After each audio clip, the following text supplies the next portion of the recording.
佢而家不斷打電話嚟畀我啊，我就睇下佢會打幾多個電話畀我。你仲唔驚？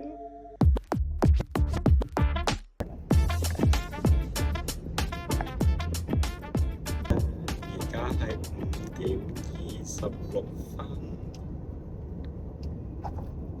我決定咗6點半先同你哋講唔知聲。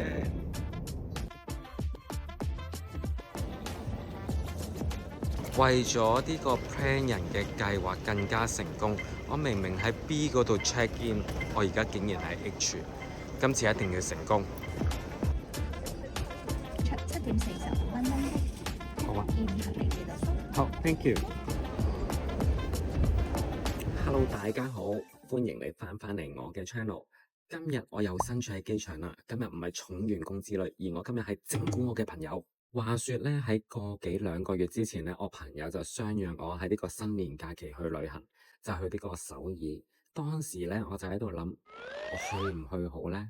因為我啱啱先去完呢個員工旅行啊嘛，咁所以咧，我就諗咗好耐，去定唔去，去定唔去。但係有一日，我就突然之間同佢哋講，我去呢個旅行。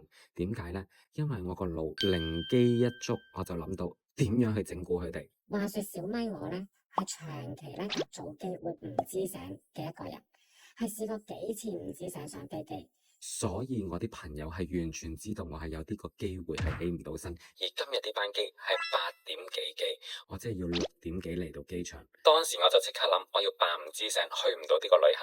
唔知佢哋嘅反應會係點呢？去到今朝我凌晨3點起身之後，佢哋打咗好多個電話俾我，亦都 send 個 message 俾我。喺呢一刻，佢哋應該係知道我唔知醒起身啦。原本我就約咗佢哋喺1號門度等，但係我驚見到佢哋，亦都驚俾佢哋撞到，所以我自己喺4號門落車，跟住先再行翻去 check in。我仲預備咗個 loop bra 同埋預備咗個假髮，等陣間我就會易容上飛機，睇下佢哋幾時會發現我。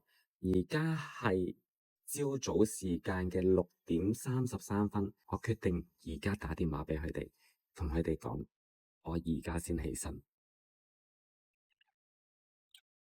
你今日起身啊？喂，我啱啱起身咋？你哋喺邊啊？我唔理你哋，我唔理啊！你搭下一班機過嚟啊！我而家即刻整嘢啊！你快啲啦！好啦，拜拜。你快啲，你唔好再瞓啦！好啦。你做啦，拜拜拜。睇嚟佢哋真係未知道我已經喺機場啦。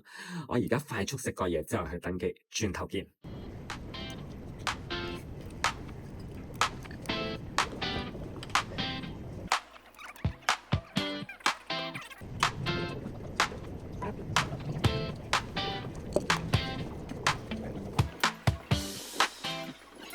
我哋而家出發啦，好緊張啊！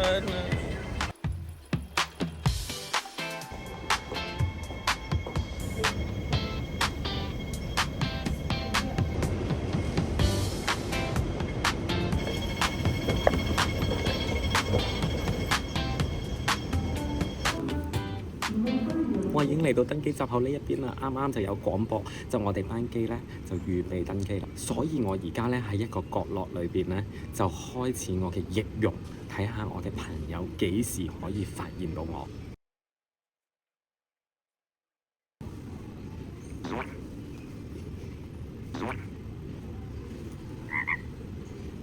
死得大咗之後，好似冇乜太大分別添，因為今日件衫有少少鬆身。好似戴唔戴冇乜分別，但係戴咗咯，是但啦。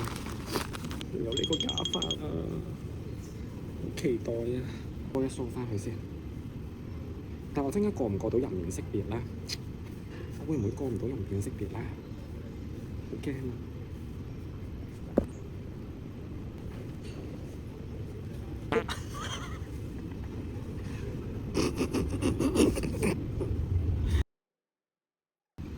各位，你覺得 O 唔 OK 咧？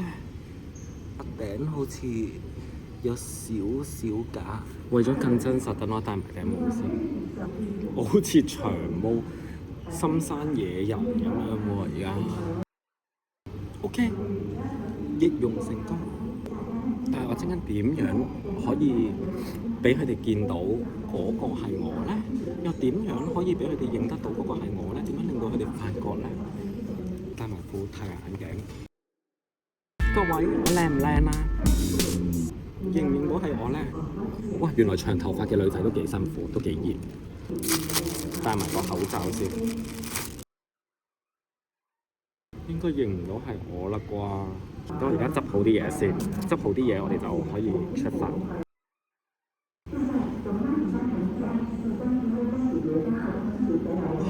死啦死啦，棘住咗啊！長頭髮嘅人究竟點搞嘅個頭？哎呀，個假髮鬆咗啦！哎呀，棘住咗個耳環啊！死啦死啦死啦！死啦死啦死啦！點搞啊點搞啊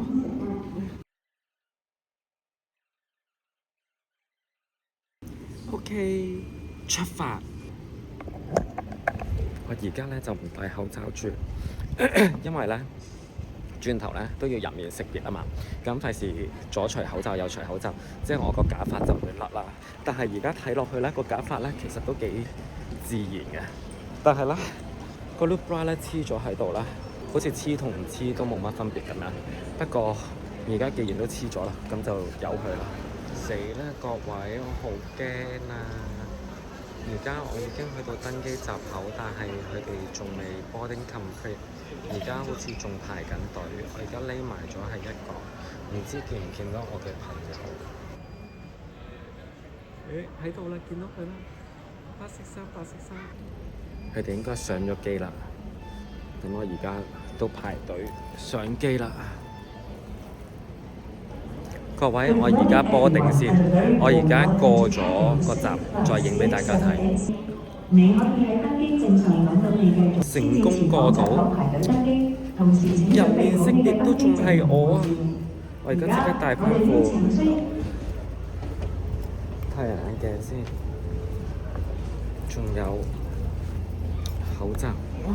好亂啊！我會唔會發現啊？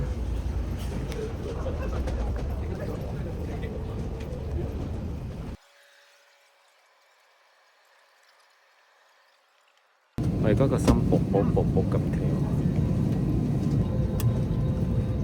死啦！佢未知道，仲未知道係我，仲未知道係我，好驚啊！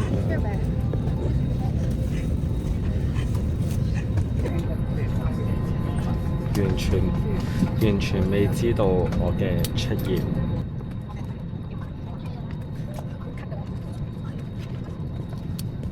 我而家扮跌支水喺佢哋度，之後就踎低執翻，就跌個假髮出嚟，睇佢哋嘅反應。